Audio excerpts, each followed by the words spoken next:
So hello everyone, welcome to my channel. This is Ashish. So आज की इस video में मैं सीए फाउंडेशन जैन 26 में अपियर होने वाले कैंडिडेट के लिए एक स्ट्रैटेजी शेयर करने वाला हूँ। सो अराउंड इस टाइम तक आप सभी ने अपने ऑल 4 पेपर्स का जो सिलेबस है वो अराउंड कंप्लीट कर लिया होगा। और जो अब आप या तो आपने कंप्लीट कर लिया होगा या किसी में आपके कुछ मीन्स 5 to 10% आपके बचे होंगे तो वो आप कंप्लीट कर रहे होगे और अराउंड 1 to 2 और 4 डेज़ में वो कंप्लीट होने वाले होंगे। सो अब बात आती है सबसे इम्पोर्टेंट फ़ेज़ की, जो कि है रिवीजन फ़ेज़। यहाँ से आपके पास अराउंड 35 to 40 डेज़ का ड्यूरेशन मिलता है फॉर रिवीजन। सो बेसिकली ये जो फेज़ होता है वो काफ़ी इम्पोर्टेंट होता है किसी भी कैंडिडेट के लिए जो अपीयर हो रहा है for any level at not only foundation but even for inter also. So basically आज मैं इस वीडियो में फाउंडेशन वाले कैंडिडेट से बात कर रहा हूँ। सो सबसे पहले मैं ये आपसे कहना चाहूँगा कि जैसा आपने अभी तक पढ़ाई कर लिया होगा, सिलेबस कंप्लीट कर लिया होगा, बहुत से ऐसे भी होंगे जिन्होंने क्यूमुलेटिव साथ के साथ रिवीजन भी करा होगा, उन्हें तो कोई प्रॉब्लम नहीं है। सो बट कुछ ऐसे भी होंगे जिन्होंने बस अभी तक अपना सिलेबस कंप्लीट करा है या उनका 1 या 2 दिन में होने वाला है। सो बेसिकली मैं उनके लिए एक स्ट्रैटेजी लेके आया हूँ और जिन्होंने अपना कंप्लीट कर लिया है वो भी ये स्ट्रैटेजी फॉलो कर सकते हैं, क्योंकि रिवीजन स्ट्रैटेजी है तो कोई भी है वो उसे फॉलो कर सकता है। So basically first of all मैं बात करूँ अकाउंट्स की, तो आपने अकाउंट्स में देखा होगा कि सिलेबस थोड़ा सा वास्ट है। सो आप ये कर सकते हो अकाउंट्स के लिए कि आप अगर मैं तो किसी की मैं ये सजेस्ट नहीं करूँगा कि आप किसी की वीडियोस देखो, क्योंकि अगर आपने अच्छे से ढंग से पढ़ाई करी होगी, क्वेश्चन लगाए होंगे प्रॉपर, तो आपने क्वेश्चन करते टाइम कुछ क्वेश्चन को मार्क करके रखा होगा कि हाँ ये क्वेश्चन मुझे एग्ज़ाम के टाइम से पहले देख कर जाने हैं। ये मुझसे एक बारी में नहीं हो रहे हैं या हो रहे हैं जो भी हो। तो और या तो फिर आपको वो थोड़े टफ लगे होंगे कि नहीं मुझे एग्ज़ाम से पहले ये देखने हैं, पेपर अपीयर करने से पहले मुझे ये देखने हैं। सो बेसिकली आपने कुछ मार्क करके रखा होगा। अगर आपने मार्क नहीं कर रखा है देन मैं आपको ये सजेस्ट करूँगा कि आप चैप्टर वाइज रिवीजन स्टार्ट कर सकते हो। और ऐसा मत कर, ये गलती कभी मत करना कि ये सोच के आप पढ़ाई करो कि आज मैं किसी एक पर्टिकुलर सब्जेक्ट को पढ़ूंगा, किसी पर्टिकुलर पेपर के लिए पढ़ूंगा, इसके 1 या 2 3 चैप्टर निपटा डालूंगा। सो ये सबसे बड़ी मिस्टेक होगी अगर आप ऐसा करने वाले हो तो। सो एवरी डे आपको 4 के 4 सब्जेक्ट पढ़ने हैं। जैसे आप पढ़ाई कर रहे थे वैसे ही पढ़ाई करनी है, रिवीजन भी प्रॉपर उसी तरीके से करनी है, कोई उसमें चेंज नहीं करना है। तो लॉ में आपको करना ये है, अगर आपने प्रॉपर अपने नोट्स बनाए होंगे तो मैं ये रिकमेंड करूँगा कि अभी से आप उस नोट्स को प्रेफर करो फॉर रिवीजन पर्पस। आप किसी और के नोट्स को बिल्कुल भी मत देखो।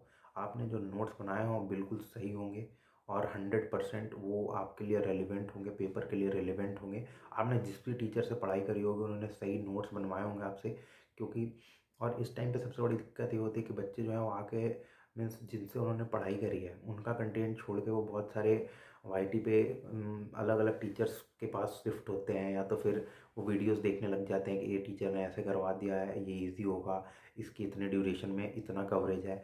आप ये मत करो प्लीज़, ये हम्बल रिक्वेस्ट है आपसे, ये मत करो फॉर लॉ पेपर। आपने जिससे पढ़ाई करी है उसे ही प्रेफर करो। मैं ये भी नहीं बोल रहा कि बस उन्हें ही प्रेफर करो। आप अपना मीन्स इस टाइम सबसे बेस्ट रिवीजन करने का जो वो तरीका है वो खुद से होता है कि खुद से आप रिवीजन करो। कोई अगर आपने स्टार्टिंग के लेक्चर्स लगा लिए हैं तो मेरे हिसाब से नहीं लगता है कि आपको फिर दोबारा से वो लेक्चर देखने की नीड होनी चाहिए मेरे अकॉर्डिंग। बट आपको कहीं कोई भी टॉपिक ऐसा है जिसे आप भूल रहे हो, अपने नोट्स में देख के आपको याद नहीं आ रहे हैं, या तो आपको कहीं ना कहीं वो दिक्कत हो रही है, बस उस सेगमेंट को जाके आप देख लेना जिस भी टीचर से आपने पढ़ाई करी हो, या तो वीडियोज़ हो गया आपके पढ़े, या तो आप ऑफलाइन जाते होगे तो उस टीचर से जाके आप डाउट पूछ सकते हो, पूछ लो, कोई बात नहीं। बट रिवीजन कहीं ना कहीं सेल्फ रिवीजन करो, अपने एंड से करो, अपने नोट से करो। एंड सबसे इम्पॉर्टेंट बात मैं बता रहा हूँ कि आप राइटिंग प्रैक्टिस करो। जैसे अभी अराउंड 35 to 40 डेज़ बचे हैं। एवरी डे मीन्स आप अगर मैं देखूँ तो 7 चैप्टर्स हैं लॉ में। सो जैसे कुछ कुछ चैप्टर्स हैं जो कि काफ़ी बड़े हैं, कुछ चैप्टर्स जो हैं वो 1 दिन के हैं, जैसे नेगोशिएबल इंस्ट्रूमेंट एक्ट हो गया, फिर आईआरएफ वाला चैप्टर हो गया। उसके बाद कंपनीज कंपनीज तो थोड़ा लेंदी है, मीन्स 2 to 3 डेज़ आपको लग जाएंगे उस पर। मैं क्योंकि एक पेपर, एक दिन में एक पेपर नहीं पढ़ना है आपको, एक पेपर के लिए मीन्स एवरी 4 सब्जेक्ट्स के लिए आपको पढ़ाई करनी है डेली बेसिस पे। सो राइटिंग प्रैक्टिस मस्ट है। जितना टॉपिक आप पढ़ो उससे रिलेटेड क्वेश्चंस आप लिख के ज़रूर करो। ये नहीं कि मीन्स आपके आपको पढ़ने के बाद क्वेश्चन पढ़ के ये लग रहा है हाँ मुझे आंसर आता है, ये प्रोविज़न होता है, ऐसे लिख दूंगा। ये नहीं करना है। आपको एटलीस्ट उस टॉपिक से रिलेटेड, जैसे मान के चलो आपने 4-5 टॉपिक की पढ़ाई करी, ठीक है, उसमें 1 या 2 टॉपिक ऐसे इंपॉर्टेंट होंगे जहाँ से क्वेश्चन बनते हैं और बनेंगे, क्योंकि सारे टॉपिक्स और सारे पॉइंट ऐसा नहीं होते जिससे आई से टॉपिक मीन्स क्वेश्चन बना दे। सो आप देख लेना, रिलेवेंट आपके पास क्वेश्चंस होंगे, ऐसे मॉड्यूल में भी बहुत सारे क्वेश्चंस हैं, उन्हें लगा लो, लिख राइटिंग प्रैक्टिस कर लो, आरटीपी एमटीपी से कहीं से उठा के कर लो। बट ये है कि राइटिंग प्रैक्टिस करो, लिखना मस्ट है, क्योंकि आपको ये अंदर से कॉन्फिडेंट होता है कि मैं पेपर के टाइम पे मैनेज कर लूँगा, लिख दूंगा। बट प्रॉब्लम क्या आती है कि हम सेल्फ कॉन्फिडेंट हैं, या तो घर पे लिख ले रहे हैं, तो वहाँ कहीं ना कहीं जाकर या तो टाइम मैनेजमेंट में गलती होती है या तो फिर क्वेश्चन पढ़ने में गलती होती है। इस वजह से बहुत सारे आंसर हमारे गलत होते हैं। तो इस पॉइंट पर आप ध्यान देना। सो लॉ के लिए आप मेरी ये स्ट्रेटजी है। एंड क्वांट्स के लिए मैं ये बोलूँगा कि अगर आप क्वांट्स पढ़ रहे हो तो क्वांट्स में बेसिकली फार्मूलाज हैं, फार्मूलाज तो आपको याद करने होंगे।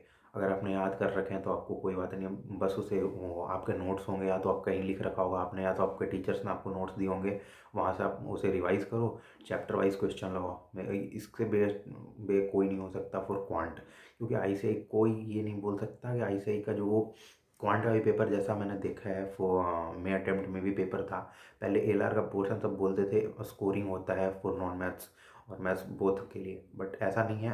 LR भी अब वो नहीं रहा बिल्कुल कि ईजी आता है, तो आप इजीली उसमें स्कोर कर पाओगे। सो मेहनत आपको करनी पड़ेगी, रिवीजन आपको प्रॉपर करनी पड़ेगी, अभी से बता रहा हूँ।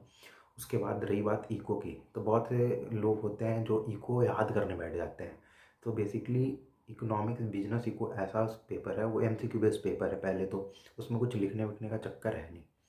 सो आपको उसे याद नहीं करना, आपको पढ़ना है और कॉन्सेप्ट को आपके मीन्स आपको कॉन्सेप्ट बनाने हैं अपने अंदर, ताकि आप उस पॉइंट को देखो तो वो पॉइंट देखते ही आपके माइंड में ट्रिगर होना चाहिए कि इसका आंसर क्या होगा ऑप्शन देखने के बाद। ये नहीं कि आप रटने बैठ जाओ उसे या याद करने बैठ जाओ, क्योंकि याद करने की चीज़ ही नहीं है वो।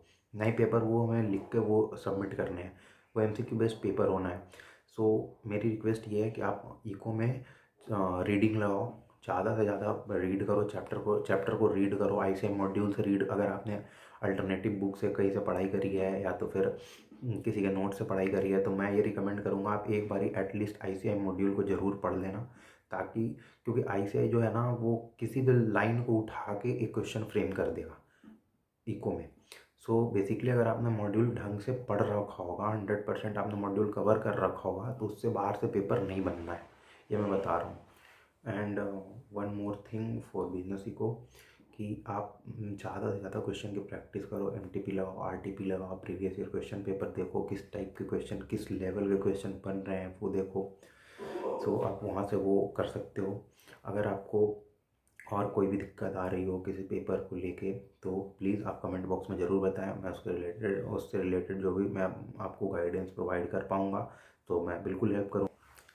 सो आई होप ये वीडियो आपके लिए हेल्पफुल होगा। वीडियो पसंद है तो वीडियो को लाइक कर दीजिएगा, और चैनल पर नए हो और अभी तक चैनल को सब्सक्राइब नहीं किया है तो प्लीज़ चैनल को भी सब्सक्राइब कर दीजिएगा।